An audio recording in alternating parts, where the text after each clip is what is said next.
today we've been talking about two different kinds of sentence errors. Errors at the sentence level.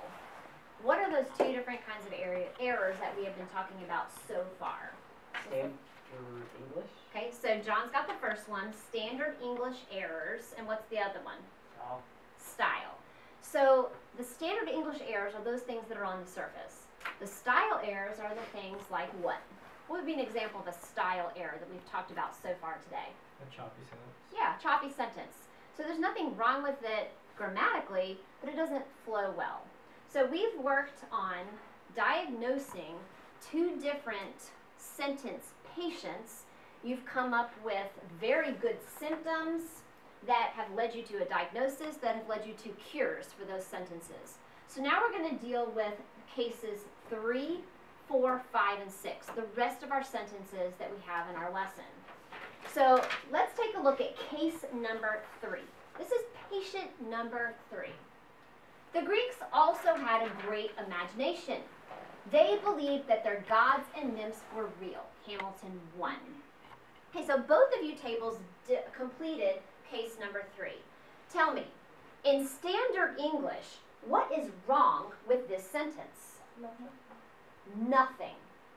There is nothing wrong with it. But there is a stylistic choice that was made here that makes this sentence not quite as effective as what it could be. What is that stylistic error that they made? It's choppy. Okay, say it again, Samara. It's choppy. It's choppy. So how do we fix this choppy sentence?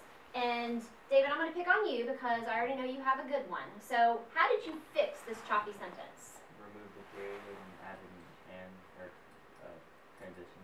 So you removed the period, added an and, added a transition. So let's see what this looks like and see if you guys came up with what I came up with. Because what you did was in class today. What I did on the PowerPoint was what I did previously. Let's see if they match up. So, the symptoms. Standard English, nothing's wrong. Style, you have two relatively short sentences, therefore the flow is a bit choppy. And look at here. Congratulations, David. You combine using transitions. I think we ought to give David a hand, don't you? Very good, David. All right, so let's see what happens. The diagnosis, we have a choppy style, and we need to combine using transitions. So here's the cure that I gave it. The Greeks also had a great imagination and believed that their gods and nymphs were real. Is that the correction you made? Yeah. Pretty close.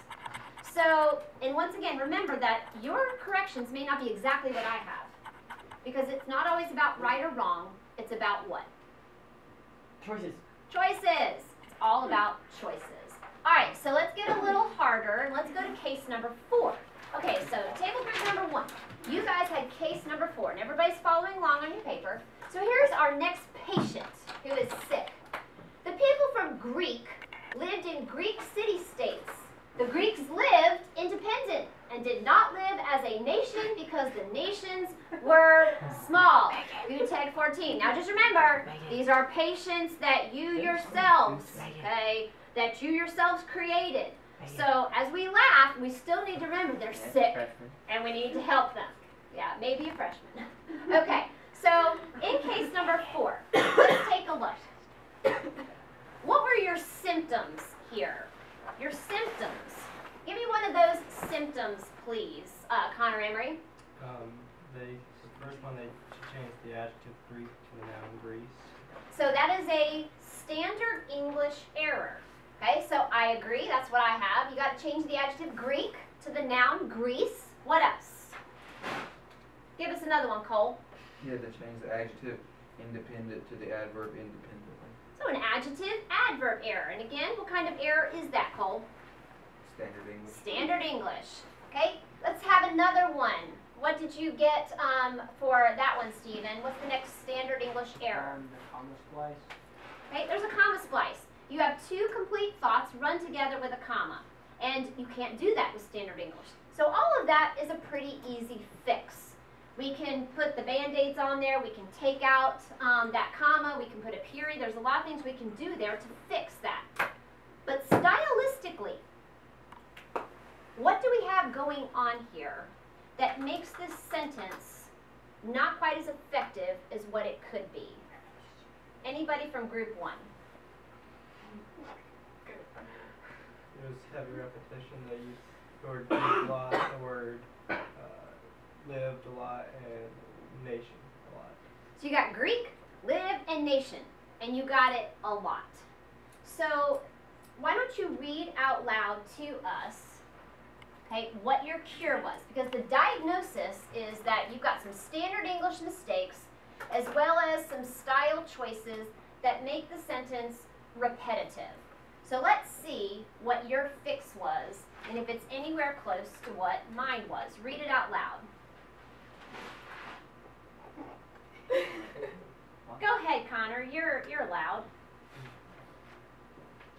Alright, so the people from Greece should live. People from Greece lived in Greek city-states. Period. These Greeks lived independent and did not live as a nation because the nations were small. Okay? Does that fix? Not, it's a nation. We still got nations going on here a little bit. It's better, but it isn't quite there. Okay? You got one, so you should have gone. You should have taken it when you had it there. Right. The Greeks who lived in city-states were independent, never living as one nation. That fixes our redundancy problem. So let's see if what you came up with is anywhere close to what my cure was. So my cure was the people from Greece did not live as one large nation, semicolon. Instead, they lived independently in city-states. Not really better than what you had, David, just different. Now, I will say this. What did I do to independent?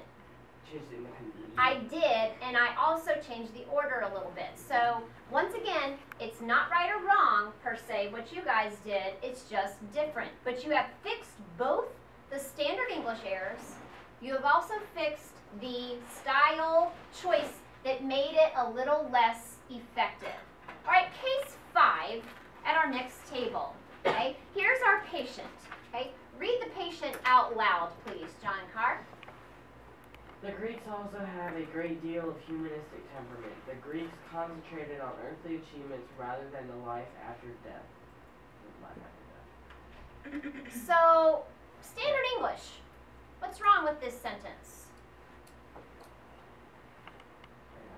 Nothing. Yeah, anybody from group 2?